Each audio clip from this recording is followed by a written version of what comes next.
Hello. Yeah. Okay. So, hello everyone.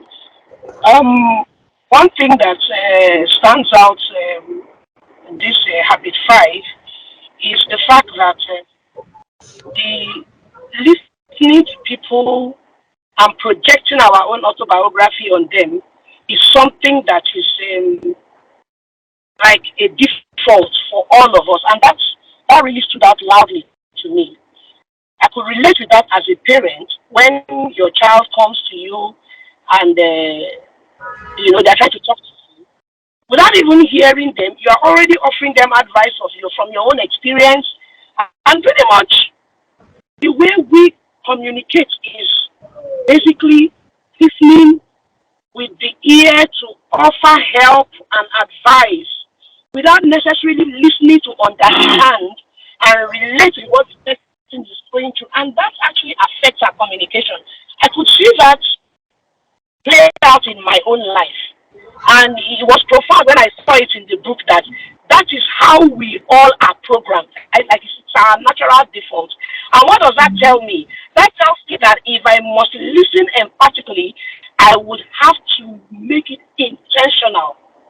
I'll have to be intentional about learning how to listen to people without playing God, without waiting to profile my own suggestion or ideas or advice, but listen to hear them. I may not be able to give them any advice or answer, but the fact that I am listening from my heart, I'm listening from my eye, I'm being vulnerable, I'm open to them, that trust for them to be able to talk to me without being judged or be able to talk to me knowing that I understand is something that is critical.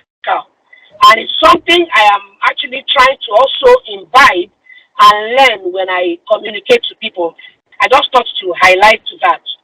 Thank you. Thank you so much, ma. Yes, ma. Thank you, ma. Okay, let's have you, Adewale. So Yeah, good mute. evening. Yeah. Good evening. Welcome. So for me, something that was very, very crucial that actually got to me in the book was when he was talking about advice and how we are not meant to like give advice if you are not asked for it. So where he was talking like some people just even need you to just be there and just listen. So they don't need to give advice. They don't need your advice.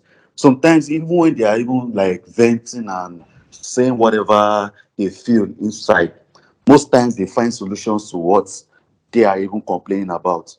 So this thing was very, very, very profound to me because I had been in that shoes before. I was dealing with a friend that was very, very um secluded. She was always in her own. Newman knows the story. She was always in her own space. But she reached out to me, and I messed everything up because I was in this autobiography mode where I was trying to like get her, trying my best to like get her out of that situation, trying my best to not make her fall into further depression. But in hindsight, I was like, if I had done what this man has said in this book, just calm down and listen.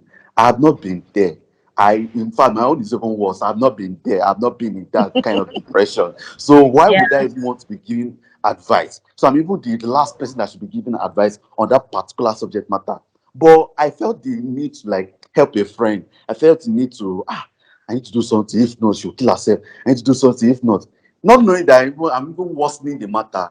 So I think that was very profound where he said, if they don't ask you for advice, it's better if you ask them, do you want me to advise you?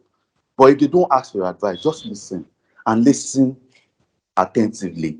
Listen empathically. Don't listen when you try like listen for the parts that you hint They're on, or interested. listen for the that you're interested in, or listen for the parts that you will hint on, or just be listening to say, okay, if there's a solution you can give. They're not even listening to what they are saying. You just pick the first three sentences they've made. You are already providing solutions to your head. So once they finish, you just land it down that this is what you should do. This is what you should do. So that for me was very profound. Okay, good evening, everybody. Yeah, I Good think evening, sir. one of the points I wanted to mention, Samuel already and talked about it now, about empathetic listening. One way of also listening empathetically is just to be silent and, don't need to utter anything. People just want to release their vent, and then just to find someone to talk to, not necessarily needing you to respond. So Samuel already highlighted that. The other part is the diagnosis before prescription. I think it's very important because something is not properly diagnosed, then you give all kinds of solutions. You don't give a targeted solution. Give all kinds of solutions that are not targeted at the real problem. And I give an example about my own health situation. And when I was in Nigeria, there's this common thing that comes out of your mouth when you have malaria or fever like that. I don't know, it comes out of your mouth, and almost everybody tells you that means your sickness is going, or you are about to get sick.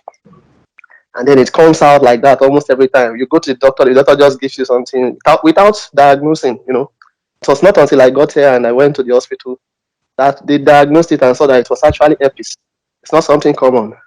It's a viral disease but most people in Nigeria think it's just something that comes out because of malaria. So it's important that we know what is the issue or probably what is the problem, so that we can properly target the solution to that problem. And it cuts across also to goal setting also. So and because of this goal set, I think I remember the presentation started with goals. So I would like to recommend to everybody. There's this video Pastor Noel did about what to do before setting your goals. So it's a way of first diagnosing your present situation, so that when you are able to diagnose where you are coming from, then you know how to target the solutions, how to target your goals, write your goals so as to achieve, to go to walk that road to where you are going to. So that's a key point for me. Diagnosis before prescription. Thank you. Okay. Good evening, everyone. Good evening. I just add an icing on what Mama just said. She said something about being intentional when it comes to emphatic listening. But there is something I want to stress out there. Like how do we listen emphatically? And that will take us to these skills. Because when we're saying we are intentional about some things, you might be doing it the wrong way when you don't know how to handle it skillfully. And that will take us to the techniques that the author put in place, like mimicking, rephrasing the content, you reflecting the feelings, then you rephrase the content and reflect the feelings. If you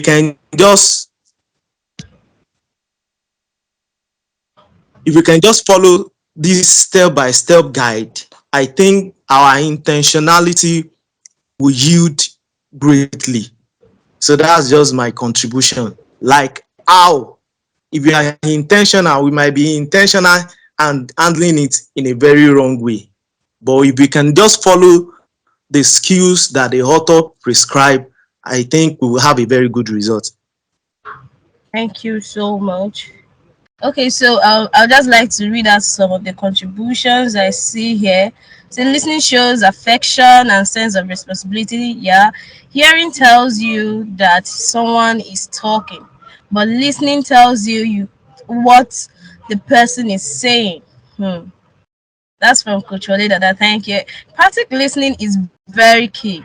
Listen attentively, listen actively, and see from the speaker perspective before preferring solutions. If I'm to listen emphatically, I have to be intentional. Yeah, Mama mentioned that. Okay, so the writer actually gave us some percentage of how to see ourselves and where we are. And of course, when I looked at this, I saw that okay, a lot of us were we listen by our sound. We're represented by our sound by 30%. 60% were represented by our body language. Then 10% of our communication is actually represented by our words. So imagine, but this 60% has to be our body language. Now when we talk about people listening to speak, so at that point, that's why Sister Kate was talking about trust. At that point, you are just talking because you've placed yourself in the position of just giving your own communication skills through your own sound. So and then the people that is actually talking to us, we now forget that they on the receiving side are actually looking at this three perspective. They are looking at the sound, they're looking at our body language, and that's why some people just get lost and people are like, can you wait and hear me out? So before we tend to provide solutions, we should listen. Now, one thing, listen with feelings, listen with empathy, listen with putting yourself in that person's shoes. In fact, remove your own glasses and try to see the world of the person beyond yourself. I can still see someone's hand is being raised. Yeah, Sister Melly. Yes, please go ahead, ma. All right. Thank you. Good evening, everyone. So mine is more of like a question. Probably Go it ahead, ma. was okay.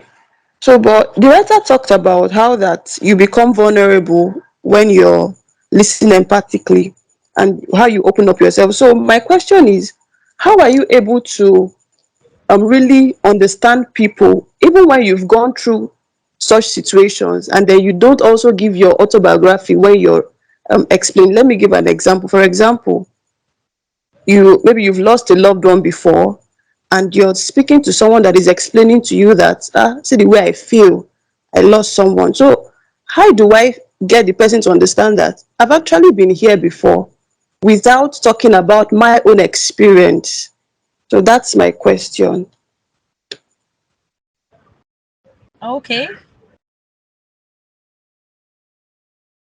All right. So, do we have answers from the house? Thank you. Yeah, Mr. Sam, your hand is up. Please go Okay, so ahead, sir. I want. Oh, Okay. all Yes, right. ma. Go ahead, ma. Okay. I'm sorry. Well, I'm still on the road, so sorry that I didn't raise my hand before indicating to answer. Yes. So when we listen with our heart, yes, we would say it's best to just listen sometimes, but that does not mean that you cannot um, say something if you have to. So it's not like that. It's a, how do I put it now? It's not cast in stone. Legalistic. We should not be legalistic about saying, "No, be quiet, just listen." No, when you listen with the heart, you know when to talk. So if what you need to do is actually sharing an experience, and you know that your experience can actually help the person at the time, you could share. And that comes from that sensitivity and vulnerability. All right?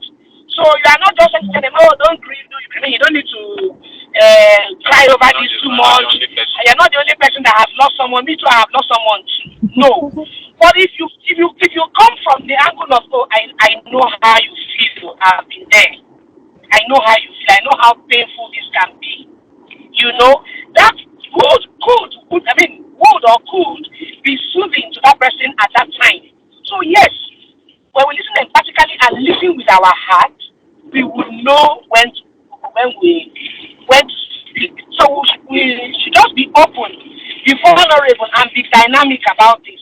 So it's not cast in stone, and we should not be legalistic about it. Yeah, I think that.